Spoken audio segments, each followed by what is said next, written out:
Inspire with Nendrix, the foundation. Hey, what are you doing? So you got 5 minutes? I need 5 minutes of your time. I have another 5 minute quickie. So stop what you're doing and come check me out for a minute. Text your friends and let them know there's another 5 minute quickie that's being posted onto YouTube. This is Dr. Hairston, and I am the president and founder of Embracing Arms Incorporated and the hashtag URBESTLYFE brand movement. And I'm coming to you today with another 5 minute quickie. I just had something on my mind, and I wanted to share that with you. You know,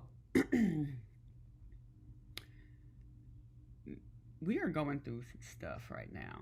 There's a lot of trauma happening across this entire planet, not just in our state, in our city, in our county, in our neighborhood, all over this planet. There's trauma, and there's not new trauma, and this is trauma that's been going on. It's just kind of showing its face in a different way, but it's here.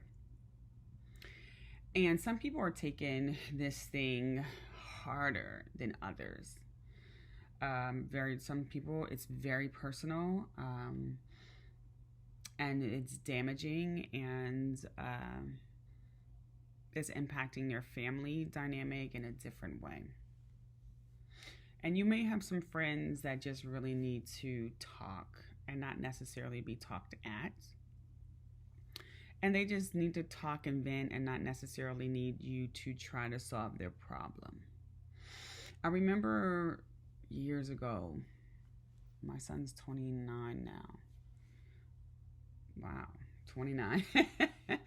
And I remember coming home one day. He was young, 15, 14, I don't know. He was very, very young. I remember coming home one day, and my routine is to go straight up to my room, change my clothes from work, get ready to start cooking and helping with homework and things like that. And I came in my room, it was dark, and I cut on the light, and I saw my son was in my room in a corner, curled up in a knot, and he was really upset. He was just upset, crying. And my heart jumps because I'm not quite sure. I've never seen my son this upset before.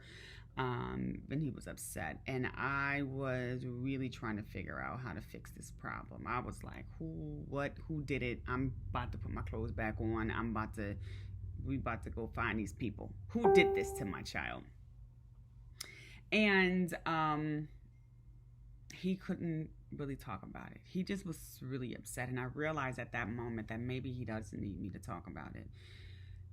Maybe he just needs maybe he just needs my presence. He was in my room for a reason, right? Because he had his own room, but he was in my room, for a reason. And I cut the light back on, and I sat next to him, and I just sat there, and I held him, and I let him just be in that space. And when he was ready to finally tell me what it was, I was there. I was ready, and I received it. And I didn't try to solve his problem. I just listened to him. And regardless of what I thought about the issue, how, because mom's just like, oh, you upset about that? I mean, that's not a big, I didn't want to minimize his pain, because everyone kind of deals with things differently. And so it was really painful for him, and I let him vent, and I asked him, how could I help? And he gave me guidance. He's like, I need this, and I need you to tell me this, and I need, and then I offered that to him.